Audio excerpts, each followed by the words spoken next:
హర హర మహాదేవ శంభో శంకర. ఓం నమ శివాయ. అందరికీ నమస్కారం అండి. ఈ రోజు వీడియోలో 16 సోమవారాల వ్రత కథలు, మనకి పురాణాల ప్రకారం 5 వ్రత కథలు అయితే మనం తప్పకుండా చదవాల్సి ఉంటుందండి. ఎవరైతే 16 సోమవారాల వ్రతం చేస్తారో వాళ్ళు తప్పకుండా ఈ వ్రత కథను చదవాలి. చదవలేని వాళ్ళు విన్నా కూడా మీకు పూజ అనేది సంపూర్ణమవుతుందండి. ఆల్రెడీ మన ఛానల్లో 16 సోమవారాల వ్రత విధానము, నియమాలు, నైవేద్యం ఎలాగా చేయాలి అన్నీ కూడా క్లియర్గా వీడియో అనేది అప్లోడ్ చేస్తున్నాను.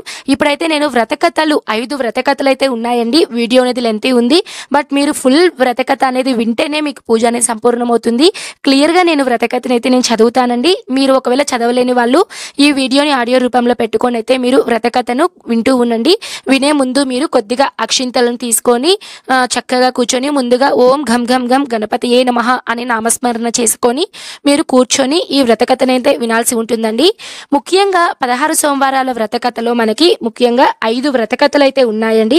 మొదటి వ్రత కథ వచ్చేసి సోమవార వ్రత విధానము, రెండవది కుమారస్వామి కథ, మూడవది గౌరవి కథ, నాలుగవది శివమూర్తి కథ, ఐదవది పశువుల కాపరుల సోమవార వ్రతము. ఈ 5 కథలు అనేటివి చాలా ఇంపార్టెంట్ అండి. కొన్ని పుస్తకాల్లో ఎక్కువ కథలు కూడా ఉంటాయండి, కానీ మనం ప్రత్యేకంగా 5 కథలు చదివితే సరిపోతుంది. ఇప్పుడైతే మొదటి కథను నేను ప్రారంభిస్తున్నాను, శ్రద్ధగా వినండి. ఓం గం గం గం గణపతియే నమః. శుక్లాం వరదరం విష్ణుం శశివర్ణం చతుర్భుజం ప్రసన్నవదనం ధ్యాయేత్ సర్వవిఘ్నోపశాంతయే. వ్యాసాయ విష్ణురూపాయ వ్యాసరూపాయ విష్ణవే నమై వై బ్రహ్మనిధయే వాసిష్ఠాయ నమో నమః. ఒకానొకప్పుడు సౌనకాది మహర్షులందరూ యజ్ఞయాగాలు, తపస్సులు చేసుకోవడానికి అనుకూలంగా ఉండే పవిత్ర ప్రదేశం కోసం చాలా చోట్ల వెతికినారు. కానీ వారికి అలాంటి స్థలం కనిపించలేదు. వైకుంఠంలో ఉన్న శ్రీమన్నారాయణ దగ్గరికి వెళ్ళి తమ సమస్యలను విన్నవించారు. ఆ దేవదేవుడు వారిని ఆదరించి తన చేతిలో ఉన్న చక్రాన్ని భూమి మీదకి విసిరి మహర్షులతో, మహాత్ములారా, ఈ చక్రం భూమి మీద ఎక్కడ పడుతుందో ఆ ప్రదేశము, దాని చుట్టుపక్కల 10 క్రోసుల అంటే 20 మైళ్ళ పరిధిలో ఉన్న ప్రదేశాలన్నీ పవిత్రం అవుతాయి. అక్కడ మీరంతా ఆశ్రమాలు నిర్మించుకొని మీ కార్యక్రమాలు యథేచ్ఛగా కొనసాగించుకోండి అని చెప్పి పంపారు. ఆ చక్రం వచ్చి ఇప్పుడు మనకి మధ్యప్రదేశ్ అనబడుతున్నటువంటి ప్రాంతంలో పడింది. నేమి అంటే చక్రపు అంచు. అది పడి దొర్లిన ప్రదేశాన్ని నైమిశరణ్యం అన్నారు. మునులందరూ అక్కడికి చేరుకొని తపస్సులు, యజ్ఞయాగాదులు చేసుకుంటుండేవారు. ఒకసారి ఆ మహర్షులందరూ 12 సంవత్సరాల దీర్ఘ సత్ర యాగం చేస్తుండగా వ్యాసమహాముని శిష్యుడు, సమస్త పురాణాలు చదివిన అయిన సూతుడు అక్కడికి వచ్చారు. మునులంతా ఆయనను ఆదరించి అతిథి మర్యాదలు చేసి, మహాత్మా, నీకు తెలియని పురాణాలుండవు కదా, శివునికి ప్రీతికరమైనటువంటి సోమవార వ్రతాన్ని, దానికి సంబంధించినటువంటి కథలను మాకు వినిపించి సంతోషం కలిగింపచేయమని అడిగారు. సూతుడు, మహామునులారా, మీకు ధర్మపుణ్య కార్యాల మీద ఉన్న అభిరుచికి చాలా సంతోషం కలిగింది. మీరడిగిన సోమవార వ్రతం పార్వతీ పరమేశ్వరులు ఇద్దరికీ చాలా ప్రీతికరమైనది. ఇహపర సౌఖ్యాలను ప్రసాదించేది. కోరిన కోరికలను వెంటనే తీర్చగలిగింది. కలియుగంలో ఈ సోమవార వ్రతానికి సాటి అయిన వ్రతము మరొకటి ఏదీ లేదు. దానిని గురించి మీకు ఇప్పుడు వివరిస్తాను, వినండి అంటూ చెప్పడం ప్రారంభించాడు సూతుడు. మునీంద్రులారా, ఒకనాడు కైలాస పర్వతం మీద సభామందిరంలో నారదాది దేవ మహర్షులు, వశిష్ఠ విశ్వమిత్రాది బ్రహ్మర్షులు, కిన్నెర కింపురుషులు, గంధర్వాది దేవతాగణాలు, నంది భృంగి మొదలైన ప్రమద గణాలతో అందరూ వచ్చి కూర్చొని పరమేశ్వరుని రాక కోసం ఎదురుచూస్తున్నారు. పార్వతీ సహితుడైనటువంటి పరమేశ్వరుడు సభాభవనంలోకి ప్రవేశించాడు. సభ అంతా హరహర మహాదేవ అనే శబ్దాలతో నిండిపోయింది. దేవదుందుభులు మ్రోగాయి. మహర్షులంతా వేదమంత్రాలతో ఉమాశంకరుల్ని స్తుతించారు. గంధర్వులు సంగీత గానంతో స్వామివారిని సంతోషపెట్టారు. అప్సరసలు నాట్య సేవలో స్వామిని ఆరాధించారు. పూలవాన కురిసింది. కొంతసేపటికి గణపతి చేసిన చేతి సంజ్ఞతో సభ అంతా నిశ్శబ్దమైపోయింది. అప్పుడు పార్వతీదేవి పరమేశ్వరుని నమస్కరించి, స్వామి, సమస్త జనాలకు ముక్తి కలిగించాలనే ఉద్దేశంతో అడుగుతున్నాను. ఏ వ్రతం చేస్తే మానవులు మీ అనుగ్రహాన్ని పొంది సమస్త సంసార దుఃఖాల నుండి విముక్తి, మోక్ష సామ్రాజ్యాన్ని పొందగలుగుతారు. అటువంటి వ్రతం ఏదైనా ఉంటే చెప్పండి. ఆ వ్రత ప్రభావం ఏమిటి? దానిని ఆచరించే విధానం ఏమిటి? అందువల్ల కలిగే సత్ఫలితాలు ఏమిటి? మా యందు కరుణించి అన్ని విషయాలను వివరించగోరుచున్నాను అని పార్వతీదేవి పరమేశ్వరుని అడిగింది. పరమేశ్వరుడు ఏమి చెబుతాడో అని అందరూ ఎదురుచూస్తున్నారు. అప్పుడు శంకరుడిలా అన్నారు, దేవి హిమాశైలకుమారి, నువ్వు ఏమి అడిగినా చేసిన లోక కళ్యాణార్థమే కోసమే నాకు తెలియదా? అందుకే నీ సందేహం తీరుస్తాను విను. సోమవార వ్రతం అని ఒక మహావ్రతం ఉంది. అది వరుసగా 16 సోమవారాలు చెయ్యాలి. దీనిని చిత్తశుద్ధితో భక్తితో చేసిన వారికి తీరని కోరికలు ఉండవు. దరిద్రులు ధనవంతులవుతారు, సంతానం లేని వారు సంతానవంతులవుతారు, రోగగ్రస్తులు రోగ విముక్తులవుతారు, ప్రారబ్ధం చేత కలిగిన కష్టాన్ని తీరి సుఖ సంతోషాలతో బ్రతుకుతారు, వ్రత ప్రభావం వల్ల మోక్షాన్ని పొందుతారు. ఈ వ్రతం చేసిన వారికి ఎంత పుణ్యము కలుగుతుందో వ్రతభంగం చేసిన వారికి అంత పాపం చుట్టుకుంటుంది. ఇహపర సౌఖ్యాలనిచ్చే ఈ వ్రతాన్ని చేసిన వారు, చేయించిన వారు, ప్రోత్సహించిన వారు, చూసి ఆనందించిన వారు కూడా నా అనుగ్రహాన్ని పొంది తరిస్తారు. అందుకే కర్త కారాయుత చైవ ప్రేరక చానుమోదక సుకృతే దుష్కృతే చైవ తత్వరః సమభాగినః అని శాస్త్రాలు చెబుతున్నాయి కదా. శ్లోకం అర్థం, పుణ్యకార్యం కానీ పాపకార్యం కానీ చేసినవాడు, చేయించినవాడు, ప్రోత్సహించినవాడు, దానికి మద్దతు ఇచ్చినవాడు కూడా ఫలితాన్ని సమానంగా పొందుతారు అని దానికి అర్థం. అప్పుడు జగన్మాత ఆ వ్రతం చేసే విధి విధానాలను కూడా చెప్పండి అని అడిగింది. అప్పుడు ఈశ్వరుడు, పార్వతి, ఈ వ్రతం చేయాలనుకున్నవారు స్థిరమైన బుద్ధితో సంకల్పం చేయాలి. సోమవారం వ్రతం చేసేవారు ఆ రోజు ఉపవాసం ఉండాలి. సాయంకాల వేళ స్నానం చేసి మడిబట్టలు కట్టుకొని పుట్టమట్టితో కానీ లేదా పంట పొలంలోని మట్టితో కానీ శివలింగాన్ని చేసి ఒక పళ్ళెంలో పెట్టి పూజా గృహంలో ఉంచుకోవాలి. దానికి కల్పోక్త విధంగా ప్రాణప్రతిష్ఠ చేసి ధ్యాన ఆవాహనాదులు చేసి పంచామృతాలతోనూ శుద్ధమైనటువంటి నదీ జలాలతోనూ అభిషేకం చేసి వస్త్రాదులను సమర్పించి నామ పూజ చేసి ధూపదీప నైవేద్య తాంబూలాదులను సమర్పించి పూజించాలి. నైవేద్యానికి కొబ్బరికాయ, గోధుమ పిండితో చేసినటువంటి తీపి ప్రసాదము ప్రశస్తం. పూజ అయిన తర్వాత నైవేద్యం పెట్టిన ప్రసాదాన్ని కొంత గోవుకు పెట్టి తర్వాత భక్తులకు పెట్టి తాము కూడా పుచ్చుకోవాలి. వ్రతం చేసిన వారు ఆ రోజున అద్దం చూసుకోకూడదు, తలకు నూనె రాయకూడదు, తాంబూలం వేసుకోకూడదు, మంచం మీద పడుకోకూడదు, శివనామస్మరణ, రాత్రి జాగరణ చెయ్యాలి. ఇలాగా 16 సోమవారాలు పూజ చేసిన తర్వాత 17వ సోమవారం నాడు ఇలాగే పూజ చేసి బ్రాహ్మణులకు భోజనాలు పెట్టి వ్రత పరిసమాప్త చెయ్యాలి అని పార్వతీదేవికి చెప్పగా ఆమె విని ఆమెతో పాటు సభలోని వారందరూ కూడా సంతోషించారు. పార్వతి, ఈ వ్రతం చేసి ఎవరెవరు ఏ ఏ ఫలితాలు పొందారో వివరించండి. పార్వతీదేవి అప్పుడు అడుగుతుంది, ఈ వ్రతం చేసి ఎవరెవరు ఏ ఏ ఫలితాలు పొందారో వివరించండి అని అడుగగా మహాశివుడు, దేవి ఈ విషయం ఇంకొక రోజున వివరిస్తాను. ఈ రోజున మహర్షులకు నాకును స్నాన ధ్యానాలు ఆచరించే సంధ్యా సమయమైంది అంటూ సభ చాలించాడు. సభకు వచ్చిన వారందరూ తమ తమ నివాసాలకు వెళ్ళిపోయారు. ఇంతటితో ప్రథమ అధ్యాయం అంటే మొదటి కథ సంపూర్ణం. అధ్యాయం 2 కుమారస్వామి కథ. శౌనకాది మునులు సోమవార వ్రత విధానమును విని చాలా సంతోషించి ఈ వ్రతాన్ని ఆచరించి మంచి ఫలితాలను పొందిన వారెవరైనా ఉన్నారా? ఉంటే వారి కథలు మాకు వివరింపవలసిందిగా సూతుణ్ణి కోరగా ఆయన ఇలా మొదలుపెట్టాడు. మహామునులారా, ఈ వ్రతాన్ని గురించి పరమశివుణ్ణి అడిగిన పార్వతీదేవి ఆ వ్రతం చేసి ఫలితాన్ని పొంది ఆనందించింది. అదెలాగంటే చెబుతాను వినండి. పార్వతీదేవి పరమేశ్వరుని నోటి నుండి సోమవార వ్రత విధానాన్ని గురించి విన్నప్పటి నుంచి ఆమెకు కూడా ఈ వ్రతం చేయాలని సంకల్పం కలిగింది. ఒక సుముహూర్తాన వ్రతం ప్రారంభం చేసింది. పరమేశ్వరుని భక్తితో పూజ చేస్తుండగా అక్కడికి కుమారస్వామి వచ్చి చిన్నతనం చేత ఆమె పూజకు భంగం కలిగేటట్లు అల్లరి పనులు చేయడం మొదలుపెట్టాడు. పార్వతి శివ పూజ వేళ అలాంటి అల్లరి పనులు చేయకూడదు కోప్పడింది. కోప్పడినందుకు తల్లి మీద అలిగి ఇల్లు వదిలి వెళ్ళిపోయాడు. పార్వతి అతని కోసం ప్రమద గణాలను పంపి వెతికించింది. కానీ కుమారస్వామి జాడ తెలియలేదు. ఆమె కొడుకు కోసం బెంగ పెట్టుకుంది. అయినా మొదలుపెట్టిన 16 సోమవారాలు సోమవారాల వ్రతం పూజ మాత్రం మానలేదు. కుమారస్వామి తల్లి మీద కోపగించి ఇల్లు వదిలి వెళ్ళి మేరు పర్వత శిఖరం మీద కూర్చున్నాడు. ఆకాశంలో విహరిస్తున్నటువంటి విద్యాధరులు కొందరు భూలోకంలో ఉన్న కాశీ రామేశ్వరాది శివక్షేత్రాలు మహత్యాన్ని గురించి చెప్పుకుంటూ ఆ క్షేత్రాలను దర్శించిన వారికి పుణ్యం అని చివరి మాటగాని వెళ్ళిపోయారు. మేరు పర్వతం మీద ఏమీ తోచక కూర్చొని ఉన్న కుమారస్వామికి ఆ మాటలు వినగానే భూలోకానికి వచ్చి ఆ శివక్షేత్రాలన్నీ చూసి వద్దామని ఆలోచన కలిగింది. వెంటనే లేచి మయూర వాహనం అంటే నెమలి వాహనం మీద బయలుదేరి భూలోకానికి వచ్చి మోక్షాన్నిచ్చేవి పరమ పవిత్రమైనటువంటి అయోధ్య, మధుర, హరిద్వారం, కాశీ, కాంచీపురం, ఉజ్జయిని, పూరి, ద్వారక, రామేశ్వరం, శ్రీశైలం మొదలైనటువంటి పుణ్యక్షేత్రాలను సేవిస్తూ ఆ దేవతారాధనలో ఆనందిస్తున్నాడు. ఎక్కడికి వెళ్ళినా తన తల్లి పార్వతీదేవే కనిపించినట్లయింది. దానితో అతను అటువంటి తల్లి మీద కోపం కలిగించినందుకు సిగ్గుపడి తల్లిని చూడాలని తొందరగా కైలాసానికి తిరిగి వచ్చాడు. పార్వతీదేవి 17వ సోమవారం రోజున వ్రత ఉద్యాపన పూర్తి చేస్తుండగా కుమారస్వామి వచ్చి ఆ మాతృమూర్తి పాదాలకు నమస్కరించాడు. భవానీదేవి తిరిగి వచ్చిన తర్వాత కొడుకుని దగ్గరకు తీసుకొని సంతోషంతో దీవించింది. తన 16 సోమవారాల వ్రత సఫలమైందని ఆనందించి పరమేశ్వరుడికి తన విషయం చెప్పి తన ఆనందాన్ని ఆ పరమేశ్వరునితో కలిసి పంచుకుంది.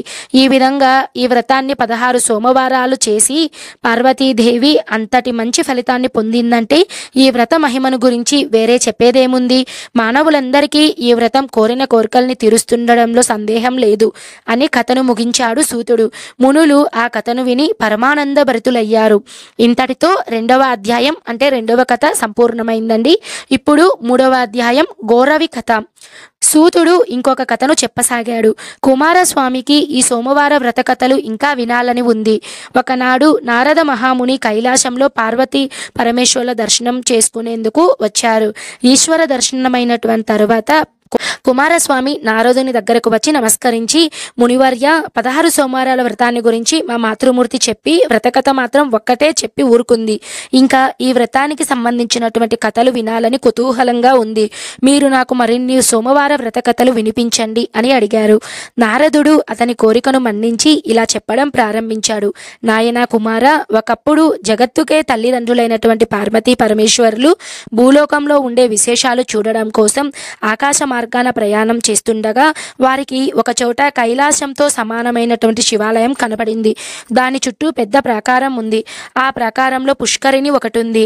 దాని ఒడ్డున అన్ని వైపులా రకరకాల ఫలవృక్షములు, పూలతో నిండి ఉన్న లతలు, పండ్లతో నిండి ఉన్న మారేడు వృక్షాలు ఎన్నో ఉండి అది భూలోకంలో వెలసిన నందనవనంగా ఉంది. దానిని చూసి శివుడు పార్వతితో, దేవి, ఈ వనంలో ఉన్న పూలు, పండ్లు, సువాసనలు వెదజల్లుతున్నాయి. కొంతసేపు ఈ వనంలో విశ్రాంతి తీసుకుంటూ పాచుకలాడుకుందామా అని అడిగాడు పరమేశ్వరుడు. పార్వతీదేవి తన అంగీకారం తెలిపి వారిద్దరూ ఒక పుష్పవనంలో దిగి ఒక పొదరింటి దగ్గర ఉన్న చలువరాతి మీద కూర్చొని పాచికలాడడం మొదలుపెట్టారు. ఆ సమయంలో గోరవి అనే భక్తురాలు ఆలయంలోకి శివదర్శనానికి వచ్చి పాచికలాడుతూ ప్రత్యక్షంగా కనిపించిన పార్వతీ పరమేశ్వరుని చూసి పరమానంద భరితులయ్యారు. వారికి నమస్కరించి ఉత్సాహంగా వారి దగ్గర కూర్చొని పాచికలాట చూస్తూ ఉంది. ఆ పాచికలాటలో శివుడు గెలిచాడు. కానీ పార్వతి నేనే గెలిచానని వాదించింది. శివుడు నవ్వుతూ, జగన్మాతవు అసత్యమాడవచ్చునా అన్నాడు. పార్వతి, నీవు గెలిచినట్లయితే నీ అర్ధాంగిని నేను గెలిచినట్లు కదా అని చమత్కారంగా సమాధానం చెప్పింది. శివుడు మాత్రం ఆట గెలిచాననే విజయోత్సాహంతో ఆ చమత్కారాన్ని పట్టించుకోలేదు.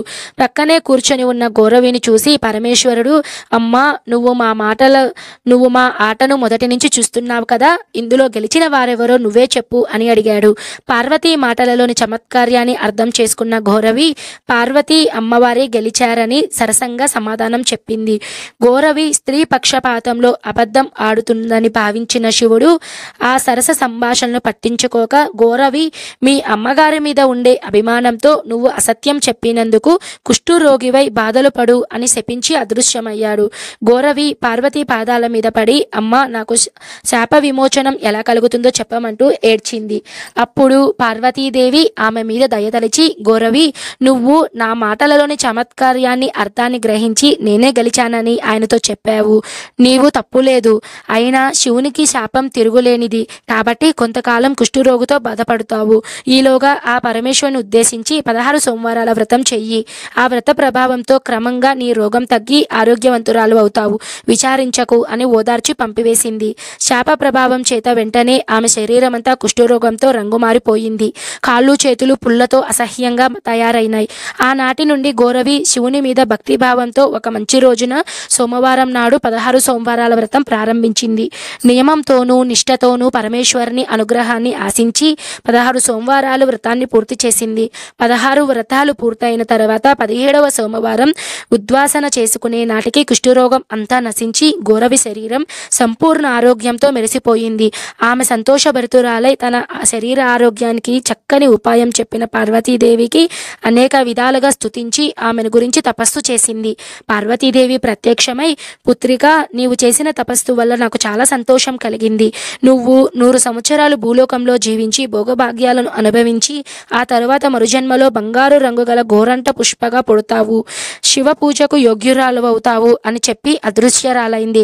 గోరంట పూలు తెల్లవి, ఎర్రవి అని 2 రకాలుగా ఉంటాయండి. వాటిలో ఎర్ర గోరంట పువ్వై గౌరవి జన్మించింది. శివుని పాదాలను పూజించుటకు యోగ్యురాలై ఆ తర్వాత పార్వతీదేవి కరుణ చేత ముక్తి పొందినది. సోమవార వ్రతంలో అంతటి మహిమను ఉన్నదని నారదుడు కుమారస్వామికి చెప్పినాడు.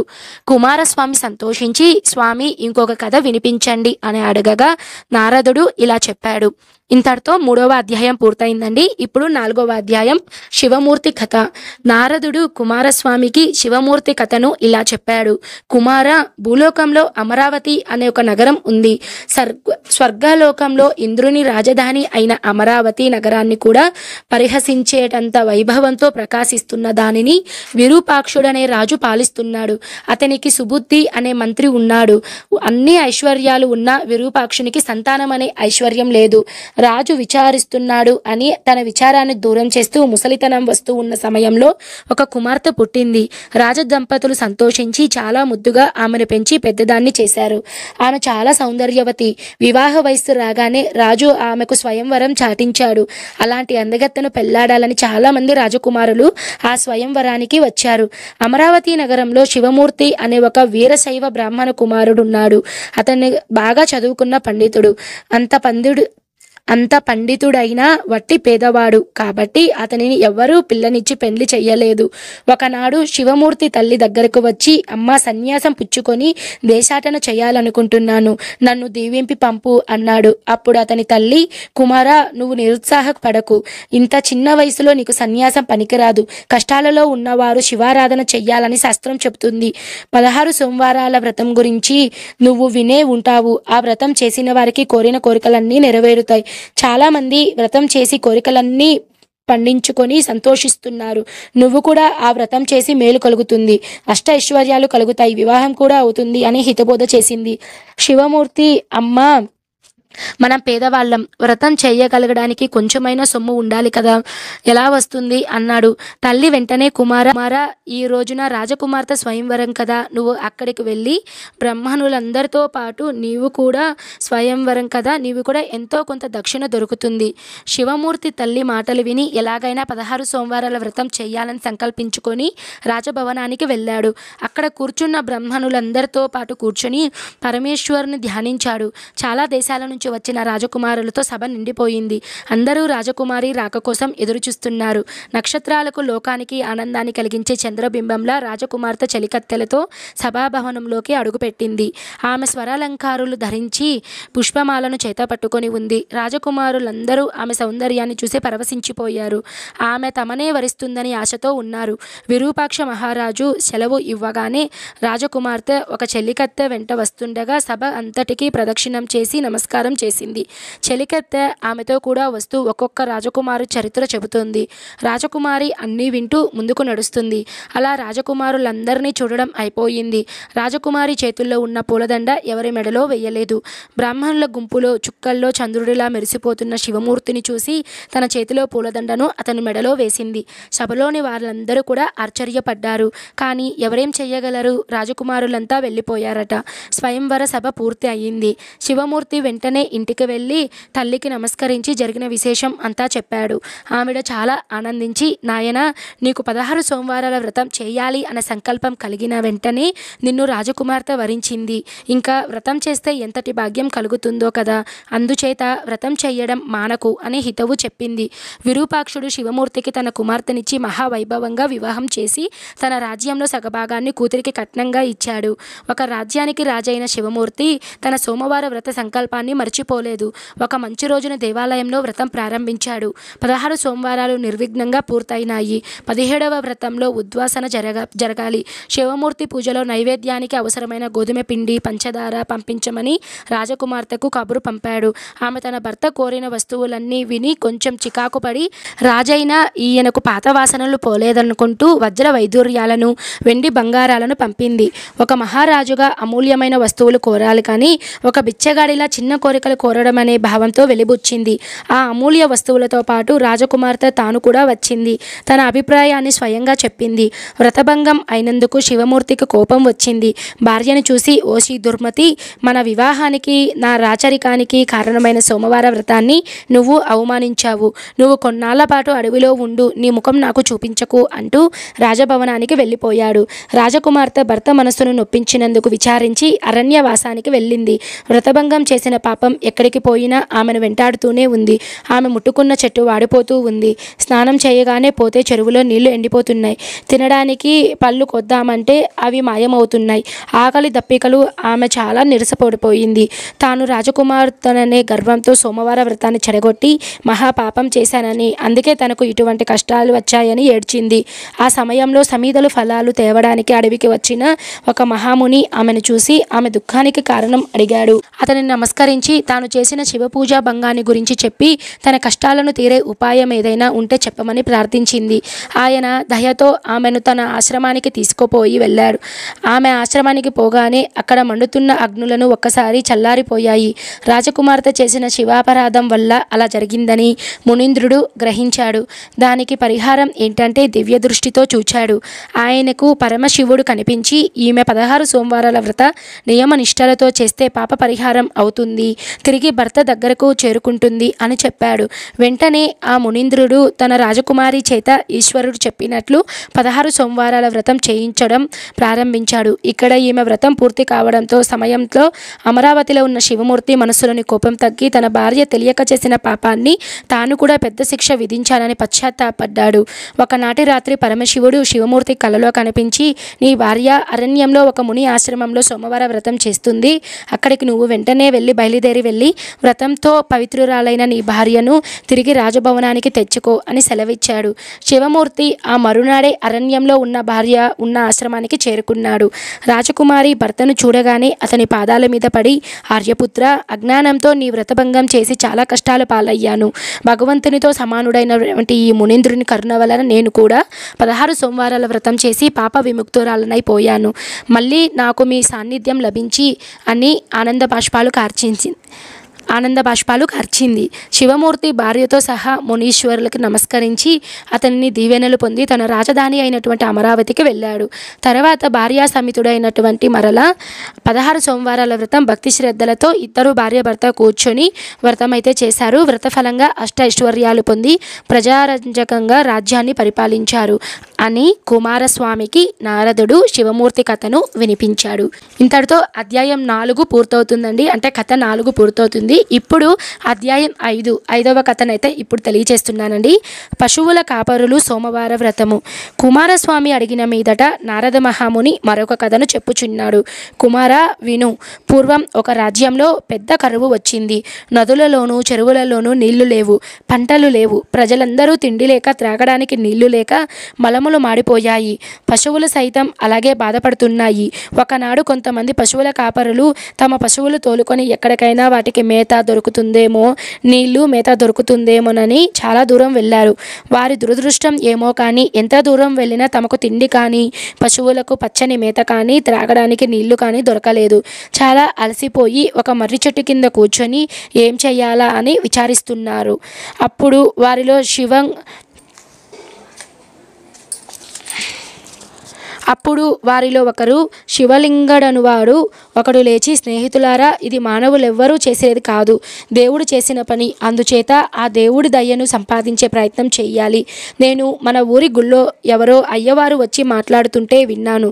16 సోమవారాల వ్రతం చేస్తే దేవుడు మన కోరికలన్నీ ఇచ్చి కాపాడుతాడట. ఈ వ్రతం చేసిన చోట కరువులు కాటకాలు ఉండవట. జనం అంతా సుఖంగా ఉంటారట. అలా అని చెప్పాడు.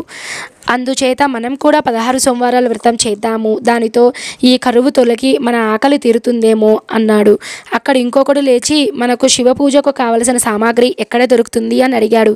దానికి శివలింగడు, ఇంత పుట్టమన్ను, మారేడాకులు, గోధుమ పిండి, బెల్లం మొదలైన సామాన్యులు వస్తువులుంటే చాలు. మన ఆవులతో ఇంకా కొన్ని పాలిచ్చేవి ఉన్నాయి. ఆ పాలను కొంతవరకు అమ్మి పూజా వస్తువులను తెచ్చుకుందాం. మిగిలిన పాలతో, గోధుమ పిండితో, బెల్లంతోనూ ప్రసాదం చేసి దేవుడికి నైవేద్యం పెడదాం అని చెప్పాడు. వెంటనే అందరూ వ్రత కార్యములో పాల్గొన్నారు. మొదటి సోమవారం నాడు వారంతా ఉదయాన్నే స్నానం చేసి గోవులను తోలుకొని ఒక మర్రి చెట్టు దగ్గరకు వచ్చి పుట్టమట్టితో శివలింగం చేసి తనతో పాటు తెచ్చుకున్న పదార్థాలతో ప్రసాదం చేసి పెట్టుకొని తమకు చేతనైన విధంగా భక్తి శ్రద్ధలతో పూజ చేసి నైవేద్యం పెట్టి సాష్టాంగ నమస్కారం చేసి తమకు కరువు బాధలు విముక్తి కలిగించమని ఆ పరమేశ్వరుని ప్రార్థించారు. అప్పుడే ఆ మర్రి చెట్టు ప్రక్క నుంచి ఒక బ్రాహ్మణుడు వెళుతున్నాడు. పశుపాలకులు ఆయనను పిలిచి శివప్రసాదం ఆయన చేతిలో పెట్టారు. మేము సోమవార వ్రతం చేశాము, ఆ ప్రసాదం ఇది, పుచ్చుకోండి అని అన్నారు. అప్పుడు ఆ బ్రాహ్మణుడు, పురోహితుడు లేకుండా చేసిన వ్రతం ఏ వ్రతం ఏ ప్రసాదం అంటూ నాకెట్టో ఇది పెట్టి అపవిత్రుని చేస్తున్నారు, నన్ను ఇలా అవమానిస్తారా అని కోపంతో చిందులు తొక్కుతూ ప్రసాదాన్ని విసిరి కొట్టాడు. ఆ చేతిలోనే ముఖంతుడు తుడుచుకుంటూ వెళ్ళాడు. అతని ముఖం అంతా కారం రాసినట్టయిపోయి మండిపోయింది. తరువాత ఒళ్ళంతా మంటలు మండిపోయాయి.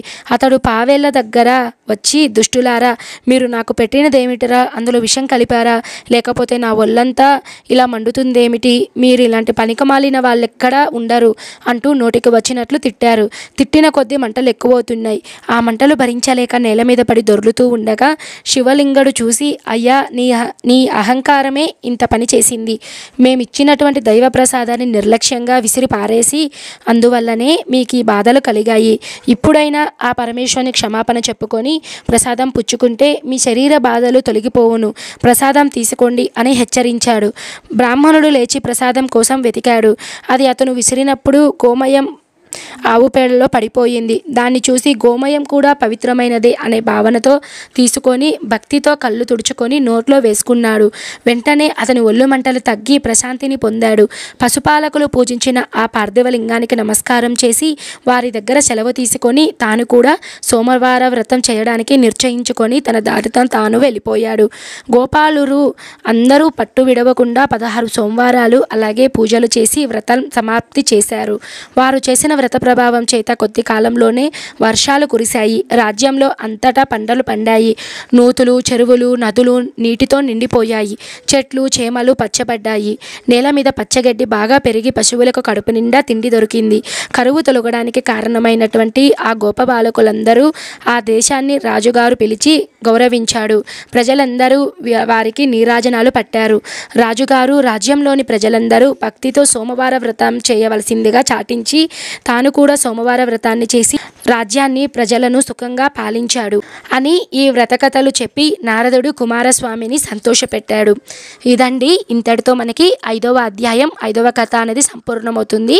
ఈ 5 కథలు విన్న తర్వాత చేతిలో ఉన్నటువంటి అక్షింతలను మీరు పార్థివలింగం అంటే శివయ్య దగ్గర వేసుకొని నమస్కారం చేసుకొని మంగళహారతి అంతా ఇచ్చేసి టెంకాయ అనేది సమర్పించి ఆ స్వామి దగ్గర వేసినటువంటి అక్షింతలను కొద్దిగా మన శిరస్సుపై వేసుకోవాలండి. ఈ విధంగా అయితే మనము వ్రతకథను వినాల్సి ఉంటుంది. చదవలేని వాళ్ళు నా వీడియో పెట్టుకొని ఆడియో రూపంలో వినండి. ఈ వీడియో ఉపయోగపడితే తప్పకుండా లైక్ చేయండి. నేను మరొక మంచి వీడియోతో మీ ముందైతే ఉంటాను. సర్వే జనః సుఖినో భవంతు. స్వస్తి.